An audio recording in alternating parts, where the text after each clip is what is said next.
The story begins in a small, gloomy town called Ravenswood, known for its eerie forests and mysterious disappearances. Our protagonist, 16-year-old Ethan Miller, is an ordinary high school student who's shy, introverted, and often teased for his fascination with urban legends. At school, Ethan overhears a chilling rumor about the abandoned Mansfield schoolhouse located on the outskirts of town. It was once the site of a terrible fire that killed several students decades ago. Legend has it, the victims' restless spirits haunt the place, and anyone who enters at night doesn't come back the same or at all. Ethan's best and only friend, Liam, dares him to explore the schoolhouse to prove he's not a coward. With Halloween approaching, the timing seems perfect, but Ethan feels a growing unease. After much persuasion, Ethan agrees to the dare, mainly to win Liam's approval. On Halloween night, armed with nothing but a flashlight and his phone, Ethan heads to the Mansfield schoolhouse. The building looms ominously in the moonlight. Its crumbling walls, shattered windows, and eerie silence make Ethan second-guess his decision. Strange noises, faint whispers and soft thuds emanate from inside. Braving his fear, Ethan steps in. The interior is a mess of scorched desks, broken chalkboards, and graffiti-covered walls.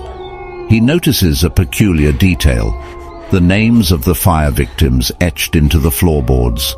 One name catches his eye: Abigail Hart, the youngest victim. Her name feels oddly familiar. Suddenly, a chilling breeze sweeps through the room. Ethan's flashlight flickers, and he hears the faint sound of children laughing, except it's distorted, almost inhuman. Ethan records the scene on his phone, his pulse racing. When he reviews the footage, something impossible appears: a shadowy figure standing behind him. Shaken, Ethan tries to leave but finds the exit door locked, even though it wasn't before. As panic sets in, a childlike voice whispers his name: Ethan. He spins around to see a translucent figure of a young girl in a burned dress. It's Abigail. Abigail doesn't look menacing at first. She warns Ethan to leave before they come for him. Confused and terrified, Ethan asks who they are, but Abigail vanishes before she can answer. Moments later, Ethan hears footsteps echoing through the hallway. The sound grows louder, as if multiple people are approaching. He hides in a classroom, his breathing ragged, and peeks through the cracked door. A group of shadowy figures, their forms disfigured and burned, drift through the hall. Their hollow eyes glow faintly in the dark, and they chant a haunting nursery rhyme. Ethan realizes these are the ghosts of the other fire victims. Just as one of the spirits senses his presence, Abigail reappears, urging Ethan to follow her. She leads him through a hidden passage that takes him outside. Ethan escapes but can't shake the feeling that he's being watched. Back at home, strange things start happening. His phone plays back eerie whispers on its own.